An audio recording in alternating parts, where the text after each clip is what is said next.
P M Niyas അങ്ങയുടെ മുഖ്യമന്ത്രി പറയുന്ന നുണ ഇവിടെ വന്ന് പറയരുത്, ചോദിക്കാൻ ആളുണ്ട് കേട്ടോ. ഇനി നുണ പറയരുത്, ഞാൻ പറഞ്ഞു തീർക്കട്ടെ. രാഷ്ട്രീയമായി അതിപ്പോ നാളെ കേരള നിയമസഭയിൽ അദാനിക്ക് കേരളത്തെ എഴുതി കൊടുക്കുന്ന ആദ്യ ചുവട് എങ്ങനത്തോളം വരുമെന്നുള്ളത് നമുക്ക് കാണാം. കേരളത്തിലെ പൊതുമേഖലാ സ്ഥാപനങ്ങൾ ഉൾപ്പെടെ ധവളപത്രത്തിൽ വിൽക്കാനും സ്വകാര്യവൽക്കരിക്കാനും അതോടൊപ്പം ഏതൊക്കെ വിധത്തിൽ പൊതുമേഖലാ സ്ഥാപനത്തെ തകർക്കണമെന്നും ഈ പറഞ്ഞ പോർട്ട് കേരളത്തിലെമ്പാടും അദാനിക്ക് ഈ സീ ഫേസ് കൊടുക്കുന്നതുമായി ബന്ധപ്പെട്ടതൊക്കെ ആ ധവളപത്രത്തിലുണ്ട്, ഇരുന്ന് വായിച്ചാൽ മനസ്സിലാവും. അപ്പൊ അത് നാളെ എങ്ങനെയാണ് ആ രാഷ്ട്രീയ നിലപാടെന്ന് കുറച്ചുകൂടി വ്യക്തമാവും എക്കണോമിക്കൽ നിലപാടിലൂടെ. അത് നാളെ കൂടി നമുക്ക് ചർച്ച ചെയ്യാം. ഇപ്പോൾ പറഞ്ഞ കാര്യത്തിലേക്ക് വരാം. സർക്കാർ നിർത്തിവെച്ചൊരു പദ്ധതിയെ നിങ്ങൾ ഇന്നിപ്പോൾ പോയിട്ട് ഒപ്പിട്ട് കൊണ്ടുവന്ന് നടപ്പിലാക്കുന്നതുമായി ബന്ധപ്പെട്ട് നിങ്ങൾ ഈ പറയുന്ന നിലപാടുകളൊക്കെയും ഞങ്ങളുടെ അഭിപ്രായം സുവ്യക്തമായി പറഞ്ഞ ഒരു കാര്യത്തിൽ നിങ്ങൾ ഈ പറഞ്ഞ നിലപാടുകളൊക്കെ എന്തെങ്കിലും ഒരു ആത്മാർത്ഥത നിങ്ങൾക്കുണ്ടായിരുന്നുവെങ്കിൽ PM ശ്രീ നടപ്പിലാക്കില്ല എന്ന് പ്രഖ്യാപിച്ച ആ ഫ്രീസിംഗ് അതുപോലെ നിലനിർത്താമായിരുന്നു. മറ്റെന്ത് രാഷ്ട്രീയ കാരണം കൊണ്ടാണ് നിങ്ങൾ ഇത് നടപ്പിലാക്കുന്നത്? അതിനൊരു വ്യക്തതയും ഇവിടെ ഇല്ല. 2027 തീരാൻ വേണ്ടി പോകുന്ന ഒരു പ്രൊജക്ടുമായി ബന്ധപ്പെട്ട് നിങ്ങൾ എങ്ങോട്ടേക്ക് പോകുമെന്നാണ് നിങ്ങൾ പറയുന്നത്.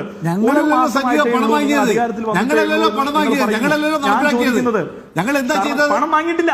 അടുത്ത നുണ എന്റെ അവസരത്തെ കയറരുത്. അടുത്ത നുണയാണ് SSK ഫണ്ടാണ് കിട്ടിയത് 90 കോടി രൂപ. അത് ഏത് കുട്ടിക്കും അറിയാം, വെറുതെ നുണ പറയരുത് കേട്ടോ. തിരുത്തിക്കോളൂ. SSK ഫണ്ടാണ് കിട്ടിയത്. PM ശ്രീ ബ്ലോക്കിലെ 2 സ്കൂൾ ഐഡന്റിഫൈ ചെയ്യണം, പെയിന്റ് അടിക്കണം, പേര് മാറ്റണം കേട്ടോ.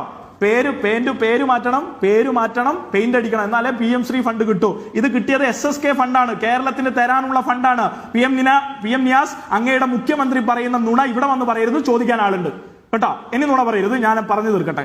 അപ്പോ ആ നിലയിലേക്ക് കാര്യങ്ങൾ കൊണ്ടുപോയി വെച്ചത് നിങ്ങളാണ്. നിങ്ങളിപ്പോൾ ചെയ്തുകൊണ്ടിരിക്കുന്ന പ്രവർത്തനങ്ങൾ ഞാൻ ചോദിക്കുന്നത്, അങ്ങ് ഈ പറഞ്ഞല്ലോ, അങ്ങ് ഉൾപ്പെടെയുള്ള രാഷ്ട്രീയ പാർട്ടിയിൽപ്പെടുന്ന ആളുകൾ കഴിഞ്ഞ ഘട്ടത്തിൽ ഈ ഗവർണർ ഈ ഇല്ലാത്ത അധികാരം പ്രയോഗിക്കുമ്പോൾ ഇവിടെ ഷാബു പ്രസാദിന്റെ അഹങ്കാരം നിങ്ങൾ കണ്ടില്ലേ? കേരളത്തിൽ 3 സീറ്റ് മാത്രം ഉണ്ടായിട്ട് നിങ്ങളെ മറച്ചു വെച്ച് ഭരിച്ചുകൊണ്ടിരിക്കുന്ന ഉന്നത വിദ്യാഭ്യാസ മേഖല ഭരിച്ചുകൊണ്ടിരിക്കുന്ന അവർക്ക് ഒരു ഉത്തരം കൊടുക്കാൻ നിങ്ങൾക്ക് ഇന്ന് പറ്റുന്നുണ്ടോ? നിങ്ങൾക്ക് അവരോട് രാഷ്ട്രീയപരമായി ഒരു വിമർശനം ഉന്നയിക്കാൻ കഴിയുന്നുണ്ടോ? മാപ്പ് പറയണമെന്ന് VD സതീശൻ പറഞ്ഞപ്പോൾ അതിന്റെ താഴെ വന്ന് കമന്റ് ചെയ്തത് K സുരേന്ദ്രനല്ലേ? അങ്ങനെയാണെങ്കിൽ ആദ്യം പറയേണ്ടത് നിങ്ങളാണെന്ന് പറഞ്ഞ് ഉത്തരം കൊടുക്കാൻ പറ്റുമോ നിയാസ്? നിങ്ങൾക്ക് പറ്റുമോ? അതിനുള്ള ആർജവം നിങ്ങളുടെ രാഷ്ട്രീയ നേതൃത്വത്തിനുണ്ടോ? ഇല്ല എന്നുള്ളതാണ് സാരം. പിന്നെ ഇവിടെ ഷാബു പ്രസാദ് ഉൾപ്പെടെയുള്ള ആളുകൾ പറയുന്നത് കേട്ടു, ഞങ്ങൾ ഇതൊക്കെ അങ്ങ് ചെയ്യും, നിങ്ങൾ ഇതൊക്കെ അങ്ങ് സഹിച്ചേക്കണം.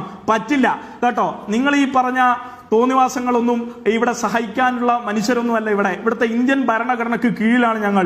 ആ ഭരണഘടനയിലുള്ള എല്ലാ അധികാരവും അവകാശവും ഞങ്ങൾക്കുണ്ട്. നാളെ രാഷ്ട്രപതി സെൻട്രൽ ക്യാബിനറ്റിനെ മറികടന്ന് ഫസ്റ്റ് പൗരൻ, ഫസ്റ്റ് സിറ്റിസൺ എന്നുള്ള അധികാരം ഉപയോഗിച്ച് ഈ പറയുന്ന സർക്കാരിന് മേലെ പല തീരുമാനങ്ങളും എടുത്താൽ ഈ പറഞ്ഞ സർക്കാർ വെറുതെ വിടുവോ? ആ നിലയിലേക്കല്ലേ കാര്യങ്ങൾ ചെയ്തുകൊണ്ടിരിക്കുന്നത്. ആ നിലയിലല്ലേ സഞ്ജീവ് ഉന്നയിക്കുന്ന ഒരു സ്ഥാനം. NP ചെക്കുട്ടി, ഇപ്പോ ഭരിക്കുന്നത് മോദിയാണെന്നും മോദി എല്ലാ തരത്തിലുള്ള ഇൻവേഷന് ശ്രമിക്കും. ഒരു കാര്യം കൂടി, ഒറ്റ കാര്യം മാത്രം ഈ NP ചെക്കുട്ടിയുടെ അദ്ദേഹത്തിലേക്ക് പോകുന്നത് കൊണ്ടാണ് അദ്ദേഹത്തിന്റെ ഇപ്പോഴുള്ള നിലപാട് എങ്ങനെയാണ് ഇങ്ങനെ സോഫ്റ്റ് ആയപ്പെട്ടത്, ഇങ്ങനെ മൃദുവാക്കപ്പെട്ടത് എന്ന് എനിക്കറിയില്ല. രാഷ്ട്രീയ നിരീക്ഷകനായ അങ്ങ് ഇപ്പോൾ ഇവിടെ അത്രത്തോളം അപ്പൊളിറ്റിക്കലായ ഒരു സ്റ്റേറ്റ്മെന്റ് ആണ് പറഞ്ഞത്. കേന്ദ്ര സർക്കാരിനെതിരെ ഫൈറ്റിന് പോകുന്നത് അത്ര എളുപ്പമല്ല. അടിയന്തരാവസ്ഥ പ്രഖ്യാപിക്കപ്പെട്ട നാടാണിത്.